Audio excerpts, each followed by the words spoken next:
Masu sauraro assalamu alaikum, barkanmu da wannan lokaci. Sannunmu da kasancewa tare da ku a wannan littafi na ko ruwa na gama baki, wanda Hadiza Isiyaku ta wallafa. Ni Zainab Ishaq ni ce zan rika karanta muku, wanda kuma muke sanyawa a kowace ranar Lahadi da misalin karfe 8 na dare. Wannan littafi ya fara kamar haka. Inna lillahi wa inna ilaihi raji'un. Na shiga uku ni Asabe. Wani irin bala'i nake gani haka a jikinki Jummai? Cikin tashin hankali Asabe ke faɗin haka lokacin da ta yi arba da matashin cikin da zai kai wata 5 zuwa 6 a jikin diyar ta Jummai, wanda tun da take bata taba lura da shi ba sai yau, sakamakon ko da yaushe Jumman na cikin hijabin da take fakewa da sanyin da ake yi tana sanya shi. Jummai kuwa da kullum take fargabar ranar da wani zai gane tana dauke da ciki, ta babe jikin bangon ɗakin su tana ta muzurai, ƙasan zuciyarta kuma cike da firgici tare da kwancewar dabaran yadda za ta kare kanta. Asabe da ta kasa yarda da abin da idan ta ya gani ta matso kusa da ita, hannu ta sa ta taba cikin, za ta janye kenan ta ji motsin ɗan da ke cikin Jummai wanda ya kusa tarwatsa mata zuciya. Wutarta ta ɗauke, wani mugun kallon tuhuma da kin shiga uku ta shiga yi ma Jummai. Da yake Jumman ta san irin wannan kallon, ta zaro ido ta fara bata haƙuri cikin muryar kuka. Asabe ta ce cikin kaushin murya, haƙurin ubanki zan yi Jummai, ki jawo mana wannan bala'in sannan ki jefe ni da kalmar haƙuri, ki faɗa man yadda aka yaka ta faru. Jummai ta shiru tana share hawayen da ke gudana a fuskarta dan ba za ta iya amsa tambayar da ta yi mata ba. Wata irin tsawa ta daka mata wadda ba ita kaɗai ba, hatta awakinsu da ke ɗaure a garke sai da suka firgita. Ba magana nake miki ba, ta buɗe baki za ta ƙara ba ta haƙurin kenan ta ji saukan marin da sai da komai na ta ya tsaya, in banda kunnanta da ke amsa sautin wannan mari. Bata gama jin wannan sautin ba, ta kuma jin saukar icce ta ko ina a jikinta. Ai kuwa ta fasa wata irin ƙara wadda ta sa mahaifinta Malam Amadu da ke zaure saurin ƙarasowa cikin gidan. Lafiya Asabe, me ke faruwa ne haka? Cewar Malam Amadu. Asabe na kuka ta jawo hannun shi. Malam, wannan yarinya ta jawo mana bala'i. Cikin rashin fahimta ya ce, kamar ya bala'i? Ta ce, ciki ne da ita Malam. Kamar sauka a radi ya ji maganar Asabe, take duk wata wuta tashi ta ɗauke, ya shiga kallon Jummai da duka ya sa duk ta fita hayyacinta tana kuka. Ciki fa kika ce Asabe? Cewar Malam Amadu. Ca kuma Jummai ta yi tare da yaye mata riga ta ce, ka gani Malam? Yana gani yayi maza ya rintse idanunsa, ƙasan zuciyarsa yana jin wani irin tashin hankali da tun da ya zo duniya bai taɓa jin irinsa ba. Kankace me jiri ya kwashe shi, yana jin zai faɗi ya maza ya dafe bango, sannan ya lallaba ya shiga ɗakin shi don ba zai iya tsayawa ganin wannan bala'i ba. Jagwab ya zauna kan gado tare da dafe kai, ya shiga neman addu'o'in yayi bala'i. Duk wanda ya ɗauko karatunsa sai ta ɓace mashi sai ya ɗauko wata. Haka yayi ta gwama farko da ƙarshen mabambantan addu'o'i wuri ɗaya. Ƙarshe da ta kakare mashi sai ya shiru tare da dafe kansa da duka hannayensa biyu, yana faɗin inna lillahi wa inna ilaihi raji'un. Shi kuwa wacce irin ƙaddara ce wannan ta same shi?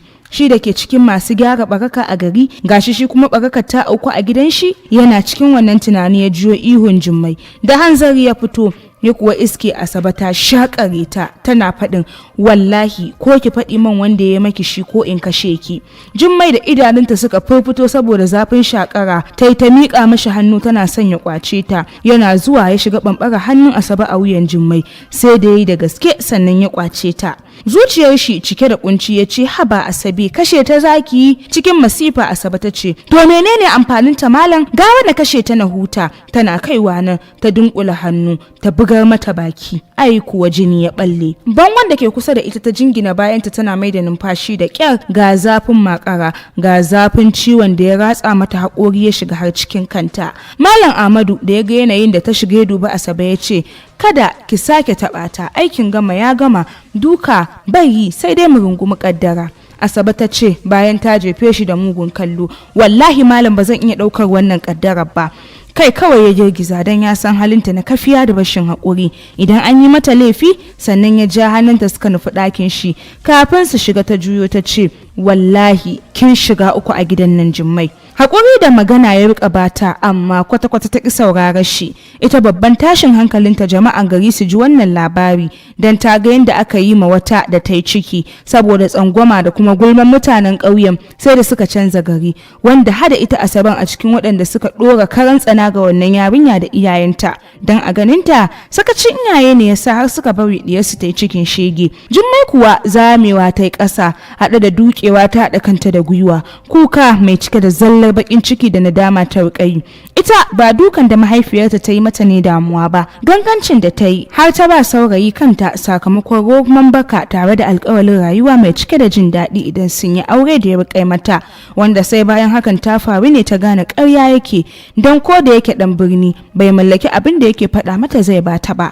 Kuma wani takaici da kullum take jin kamar ta kashe kanta shine tun da ya gane tana da ciki ya yanke duk wata hulɗa da ke tsakaninsu sannan ya mata kashedin idan ta sake ta ce shine ya yi mata ciki sai ya kashe ta.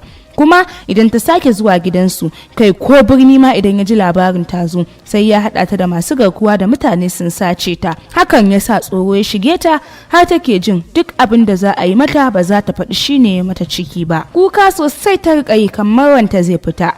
Asabe na fitowa ta ce kuka kam ai yanzu kika fara Jummai. Da sauri Jummai ta ɗago kanta tare da tsagaita kukan da take don a zatanta wurin ta Asabe ta nufo sai ta ga sabanin haka domin kuwa wurin da suke girki ta hange ta buɗe tukunyen miya za ta kada. Malam Ahmadu kuma yana zaune akan kujera yana alwalar sallar magariba bayan hannu ta sa tare da goge majinar da ke fita daga hancinta na shiga bakinta saboda tsananin kuka kamar an ce ta kalla sai ta ga jini idan ta lumshe ta sake kai hannu ga bakinta da ya kumbura sai ta ji wani irin zugi da ɗazu ba ta ji shi ba saboda zafin da zuciyarta take yi ba tare da ta sake kallon hannun ba ta mai da kanta a gwiwa ta ci gaba da ajiyar zuciya. Bangare ɗaya kuma kunnanta na tsakar gida tana jin sadda mahaifinta ya gama alwala ya fita masallaci. Asabe kuwa daga inda take sai sababi take tana faɗin wallahi shari'a ce za ta raba ni da ɗan iskan da ya ɓata min tarbiyyar ya. Zagi ta uwa ta uba ta yi ta burmawa kamar wanda take faɗin akan shi yana gabanta. Haka ta yi ta kaɗa miya tana wannan sababi bayan ta gama ta yi alwala ita ma ta shige ɗaki. Jummai na jin shigarta ta ɗago kanta da ta yi jingim ta ƙarƙara ta miƙe duk da juwa da ke kwasarta bata tsaya ba sai da ta je tsakar gida inda suka kafe turmi ta zauna a kan shi sai da ta ji juwar ta dan sake ta sannan ta ɗauki buta cike da ruwa ta nufi banɗaki. A can ma sai da ta yi kuka mai isarta sannan ta fito